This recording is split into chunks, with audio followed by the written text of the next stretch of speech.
Let's talk about coping mechanism. Do you know what I mean by that?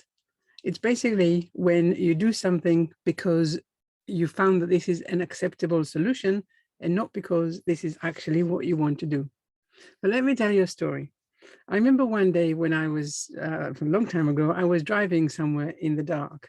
It was a very long drive from where I was to quite a few hundreds of kilometers to my destination. And the car I was driving was not mine. So it became dark, and I noticed that every time when I would go, when I was driving with low beam, the people coming in the opposite direction would flash their lights so that I could put my beam down, recognizing then that my light wasn't calibrated in the right way. And for me, although I knew it was low beam, people coming from the opposite direction believed it was high beam, basically meaning that I was blinding them. Now, it was dark in the middle of the night and I didn't have anything I could do with it. And so I created a coping mechanism. In a sense, I was driving with my lights, the high light on. And as soon as I recognized that there was a car coming the opposite direction, I reduced the light, letting them know that actually I have seen them, I have reduced my light, and this is what we have to work with. Now, was it perfect solution? Well, it was the only thing I could do other than apologize every time that they would flash at me to say, hey, reduce your light or reduce your beam. So why is this a coping mechanism? Because I recognized that there was a problem and I found a solution, even if it wasn't the best. Now, why am I telling you all of this? Because maybe you are doing the same thing in your life. Maybe you have created a coping mechanism for yourself. And if you're like anyone else, most of the time, we start with coping mechanism when we are very young.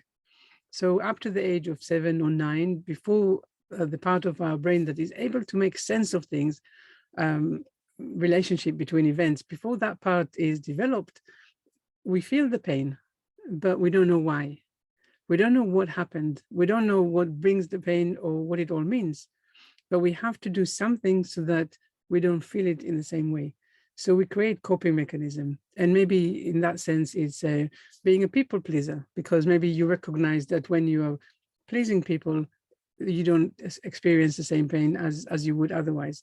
Maybe it's the sense of the sense of needing to be in control, where you think, well, it's my way or no way, because when I'm in control, I can do something.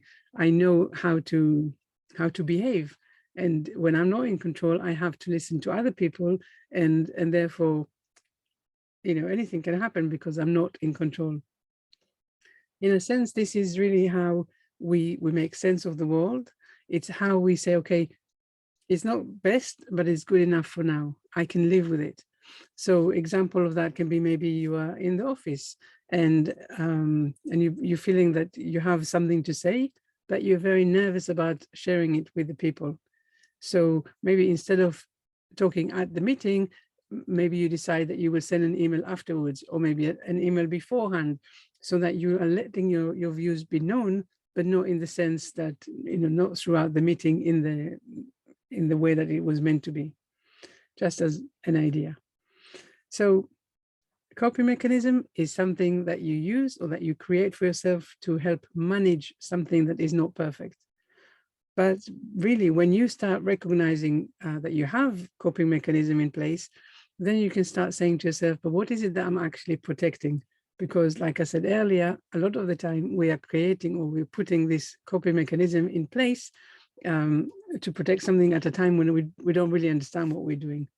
So we go through life with all of these, with mindset, of something that a small child has put in place, and we never question it until such a time when we are adults and we say, well, hang on, why am I doing this thing?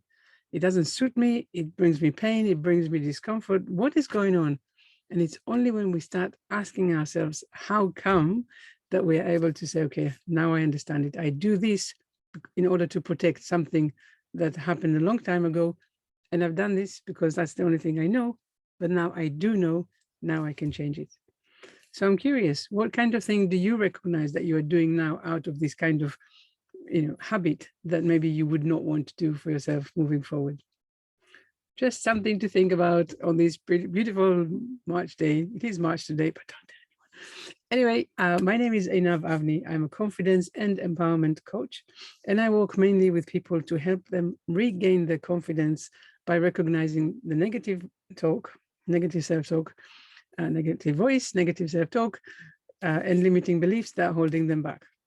So what is holding you back? What is something that you're doing today in your life that was put in place by a much smaller you that you no longer need, right? Like in my case, with the story of the car, as soon as I could, I brought the car to the garage and I fixed it. And so when I was traveling with high beam, everyone knew that it was high beam. And when I was with low beam, people would know that it's low beam and they didn't need to flash anymore because, we were on the same page. So let me know in the comments, what is one thing that you recognize about yourself that you're doing today, but you don't really want to do it? And any other comments or question you may have for me. Let's continue the conversation outside of this video. So thank you very much for watching. Have a wonderful day.